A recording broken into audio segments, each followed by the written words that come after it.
Introduction to mechanics, यानी अगर हम देखें कि मैकेनिक्स क्या है तो ये बेसिकली एक फिजिक्स की ऐसी ब्रांच है जिसमें कि हम जो है वो सिर्फ बॉडीज के मोशन के हवाले से स्टडी कर रहे होते हैं। अब अगर हम मोशन को देखें तो इसमें यानी फर्ज करें हमारे ऑब्जर्वेशन में एक एक्सपेरिमेंट आता है, हम देखते हैं कि एक बॉल है जिसके ऊपर जब हम एक नेट फोर्स अप्लाई करते हैं, फर्ज करें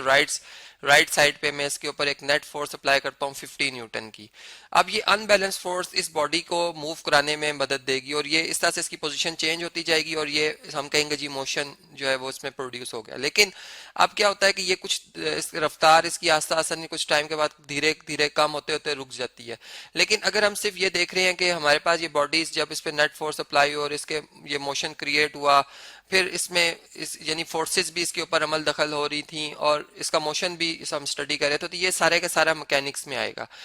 और अगर हम यूं बात करें कि अगर सिर्फ हम इस बात को इग्नोर कर दें कि फोर्सेस इसके ऊपर अमल दखल कर रही, यानी कि जब एक बॉडी को हम ऐसा इस तरह से देखते हैं कि वो मूव कर रही है, जैसे एक स्पेस में हम बात करते हैं कि एक बॉडी जैसे स्पेस में मूव कर रही है, हम उसको स्टडी कर रहे हैं, तो अब उसमें उसके उसके ऊपर कोई और फोर्स असरअंदाज नहीं हो रही होती, यानी ना तो एयर फ्रिक्शन उस पर असरअंदाज कर रही होती है, ना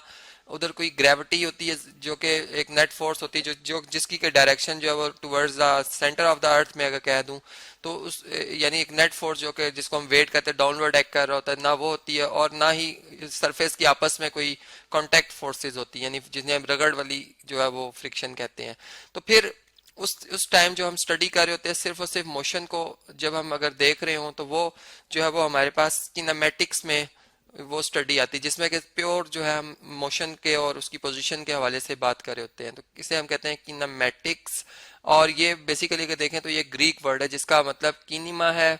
और किनिमा का मतलब अगर हम देखें तो वो भी हमारे पास मोशन ही से आया है। और फिर दूसरी बात के टाइप ऑफ मोशन जैसे कि हम फर्दर स्टडी करेंगे इसमें रोटेटरी, वाइब्रेटरी, ट्रांसलेटरी मोशंस वगैरह,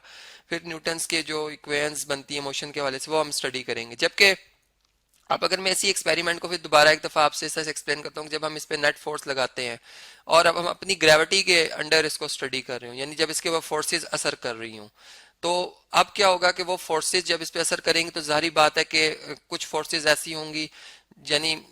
वही बात कि इसमें इस एक्सलेरेशन या इसमें जो इसकी रफ्तार है उसको इसमें इजाफा करेंगी या इसमें इसकी रफ्तार को कम करेंगी। यानी अगर इस एक्सपेरिमेंट को देखें इस टाइम तो ये जो एयर फ्रिक्शन है जो कि मोशन के अपोजिट डायरेक्शन में, ये तो इसके मोशन को रोक रही है और इसका ग्रेविटी भी नेट फोर्स इसके मोशन को रोक रही है और फिर ये जो कॉन्टैक्ट फोर्स है ये भी रोक रही है, तो ये तो इस वक्त रोकने वाली फोर्स है। लेकिन इसी तरह स्पोर्टिंग फोर्सेज भी जब एक बॉडी को रेस्ट से मोशन में लाया जाता है तो वो स्पोर्ट भी कर रही होती है और बॉडी को आगे से आगे मूव करवा रही होती है। फिर हम ये बात करते हैं कि अगर हम सिर्फ और सिर्फ बात कर रहे हो फोर्सेस के हवाले से कि वो फोर्सेस जो कि मोशन में अमल दखल कर रही हैं उसमें इजाफा कर रही हैं या उसमें कमी पे जो है वो कर रही हैं, तो उनकी जो स्टडी है उसको हम कहते हैं जी डायनेमिक्स, ठीक है। और ये भी एक अगर हम हिस्ट्री उठाएं तो हमें पता चलता है कि ये भी एक ग्रीक वर्ड है और इसका मतलब जो था डिनिमा, यानी ये जो है पावर से निकला। यानी ये दोनों जो हमारे पास ब्रांचेज हैं मैकेनिक्स की जिनको कि मैंने आपसे भी शेयर किया, ये दोनों ही ग्रीक वर्ड से ही निकली हुई, अपने अपने नाम के हिसाब से ये उस प्रॉपर्टी को डिफाइन भी कर रही होती है। तो इस तरह से हमने देखा कि मैकेनिक्स क्या होती है और कैसे इसमें जो है हम दो ब्रांचेस बना लेते हैं।